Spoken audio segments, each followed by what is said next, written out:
A paz do Senhor, para você que já está aí acompanhando os nossos preparativos para que domingo a gente possa ter uma excelente aula. Nós já passamos algumas orientações sobre o ponto número 1, onde nós falamos que a igreja, na perspectiva de Deus. Nós falamos o segundo tópico também, que você faz parte da igreja. E agora eu quero trazer aqui alguns conhecimentos para somar com o que você já tem estudado, com o que você já tem buscado. Eu sugiro que você faça pesquisas pela internet, em bíblias de estudo, que é muito importante você ter aí uns livros que possam lhe auxiliar. Livros de teologia, como concordância temática, concordância textual, dicionário, que é muito importante. E aqui eu vou trazer um pouco sobre como orar pela igreja. O apóstolo Paulo, ele está falando para a igreja que está localizada na cidade de Éfeso. Volto a ressaltar sempre, e você nunca pode esquecer de que Paulo está tratando com a igreja como corpo de Cristo, o corpo espiritual que está na cidade de Éfeso, certo? Então, nesse tópico 3, que vai falar o versículo 15 até o versículo 23, existe aí muitos segredos importantíssimos. Então, olha só, como orar pela igreja? Aí coloca 3 pontos aqui: orar por espírito de sabedoria e revelação. Aí eu faço uma colocação: de que espírito Paulo está tratando aqui neste versículo 17? É o Espírito Santo ou é a faculdade mental que desenvolve a inteligência? Tá? Nós vamos ver isso aí. Então ele diz assim: orar por um espírito de sabedoria e revelação.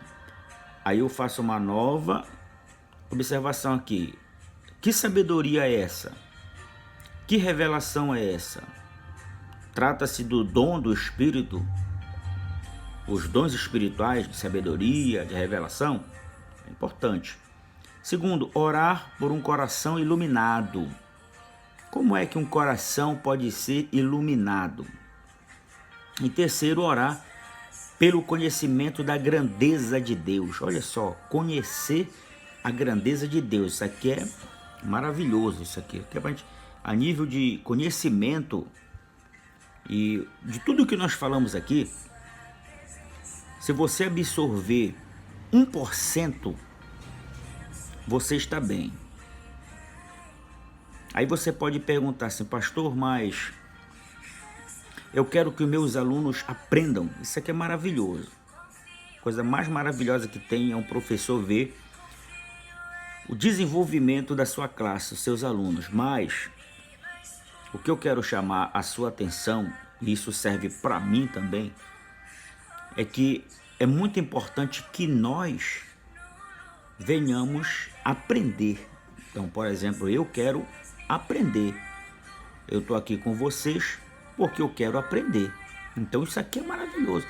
Depois que nós aprendermos, aí nós vamos estar em condições de ensiná-los. Então, por essa razão aqui, esse nosso encontro aqui é para justamente, do pouco que eu sei, somar com o que você sabe também.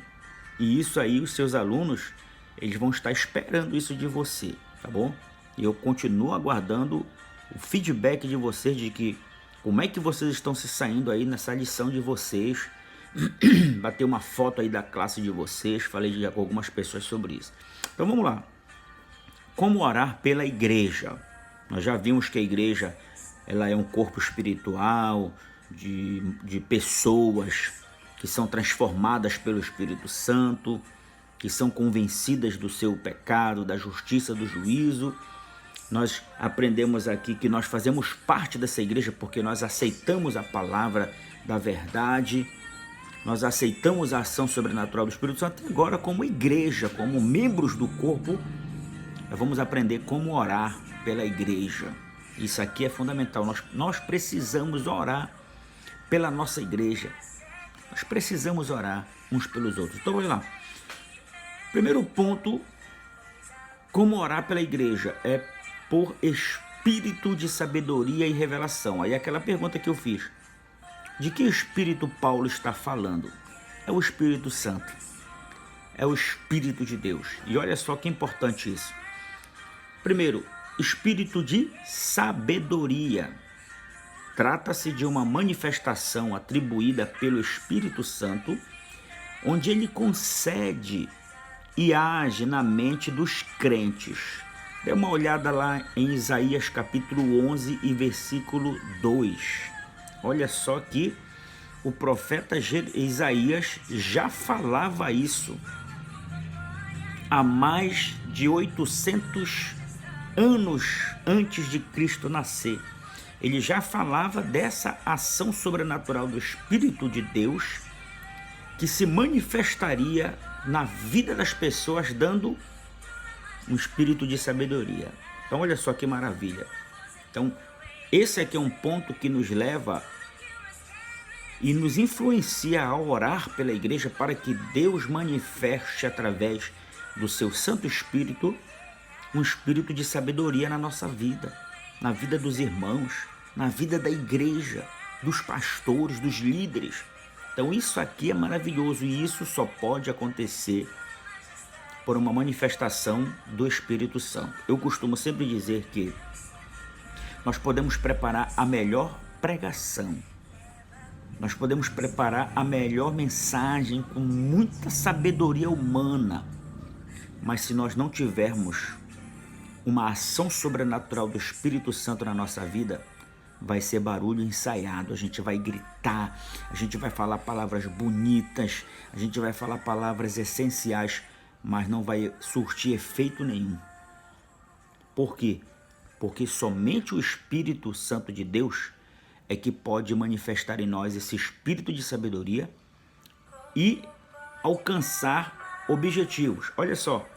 Segundo, o espírito de revelação. O que é esse espírito de revelação?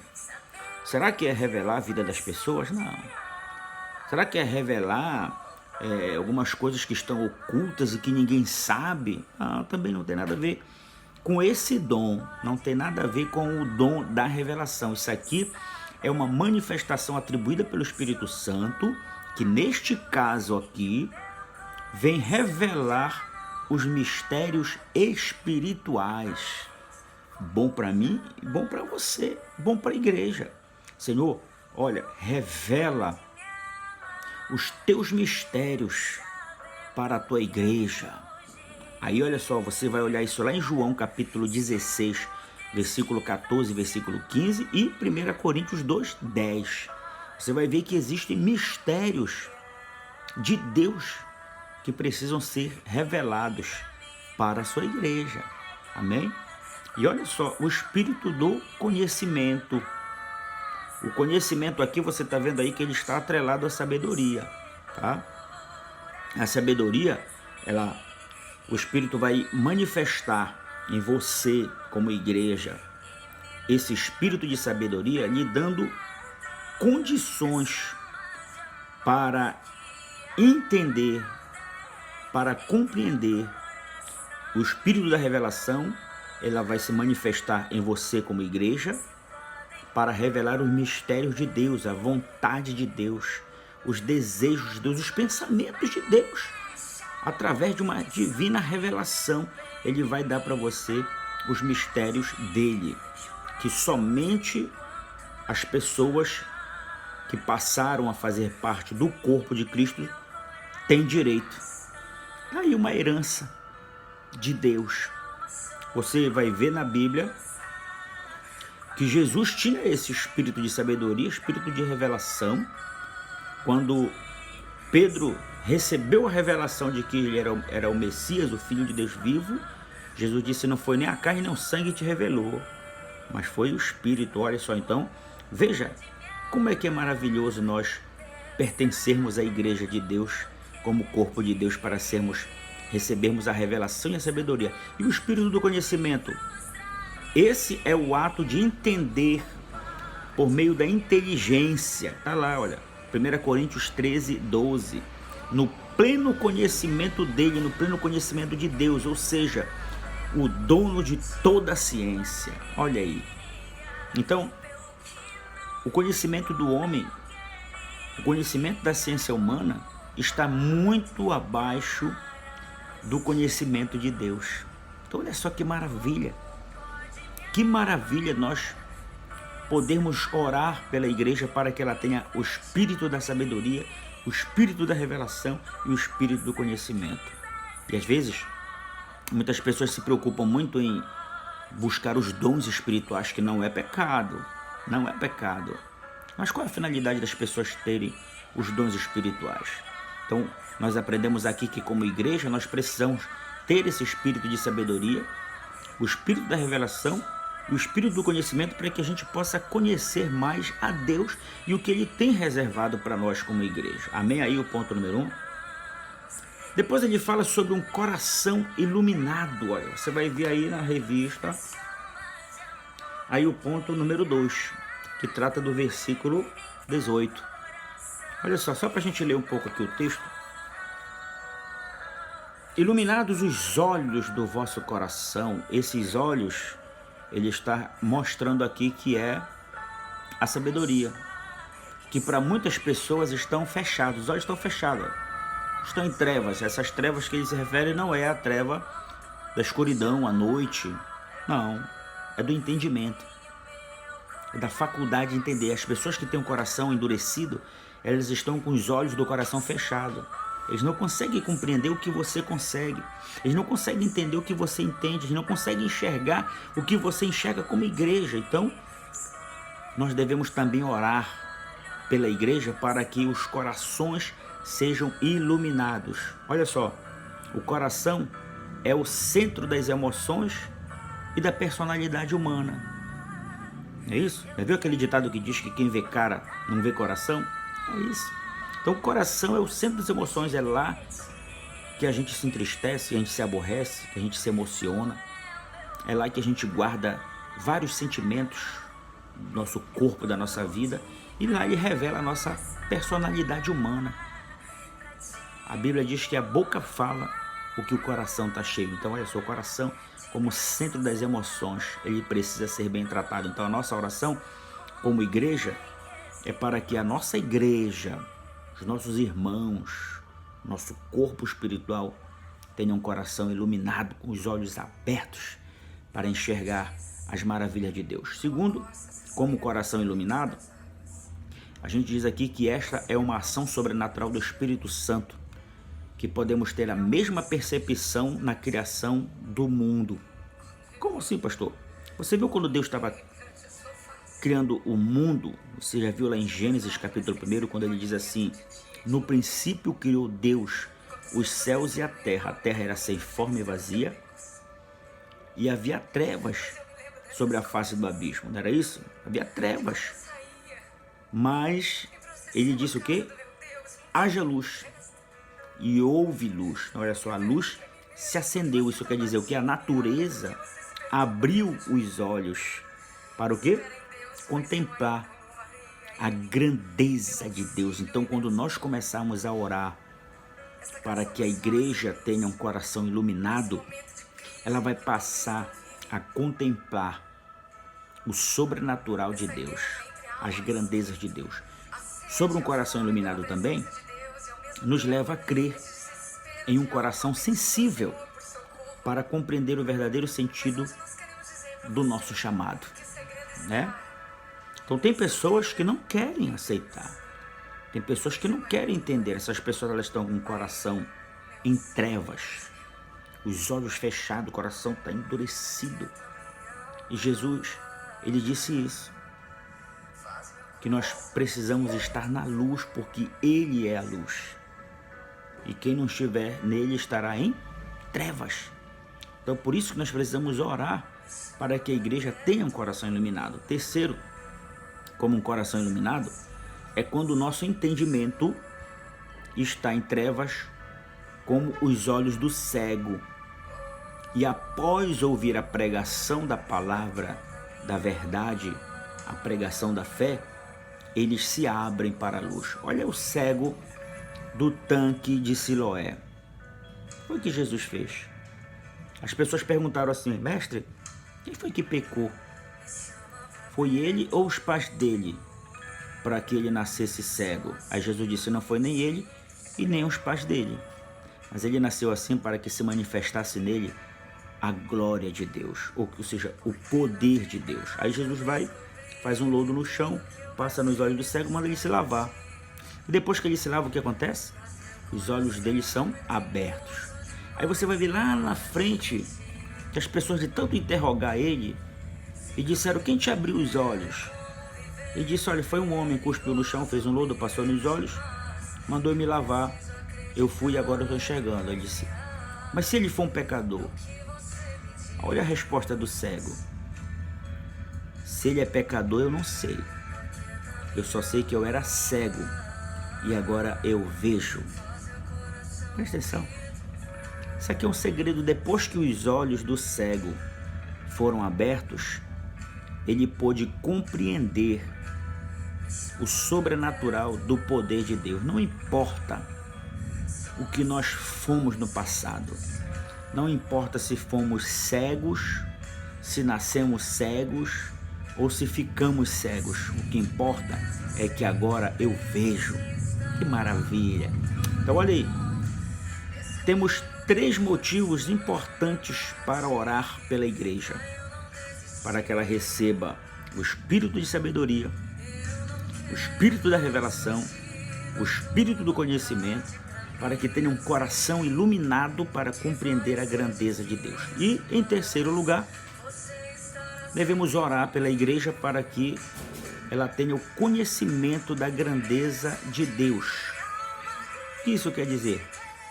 Refere-se ao supremo poder de Deus, que só pode desfrutar quem foi iluminado pelo Espírito Santo. Olha aqui, uma pessoa que ouve a palavra e não quer aceitar, essa pessoa está com o coração endurecido. Os olhos que poderiam fazer ela entender estão fechados. Eles precisam de um milagre. Mas nós, como igreja, que já fomos iluminados, nós podemos desfrutar do supremo poder de Deus. E aí a gente vai para frente. O que é importante entender? Que depois de sermos iluminados pelo Espírito, passaremos a compreender melhor sobre a riqueza dessa herança. Olha aqui, lembra que nós falamos lá no começo, no ponto número 1 da lição, que nós como igreja, nós somos parte dessa herança, nós fomos feitos para herdar de Deus. E o que é que nós vamos herdar? Tudo que está no céu. E o que é que está no céu, se não for a riqueza dessa herança, o poder sobrenatural de Deus? E aí vem, de que herança estamos falando? A suprema grandeza do poder de Deus, isto é, entender que o poder de Deus está acima de todos os demais poderes. Abre aspas aqui. Não é porque nós estamos agora tratando de um mundo espiritual que nós vamos subestimar ou desprezar os poderes da terra.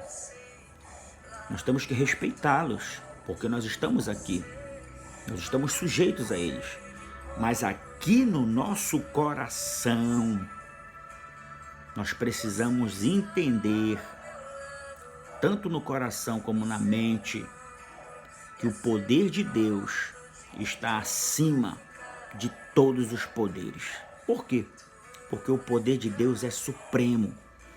Não existe nenhum poder acima do poder de Deus. Somente os que tiveram o coração iluminados têm o espírito da sabedoria e do conhecimento e da revelação para entender isso aqui, que é herança nossa. Aí eu ponho aqui uma observação.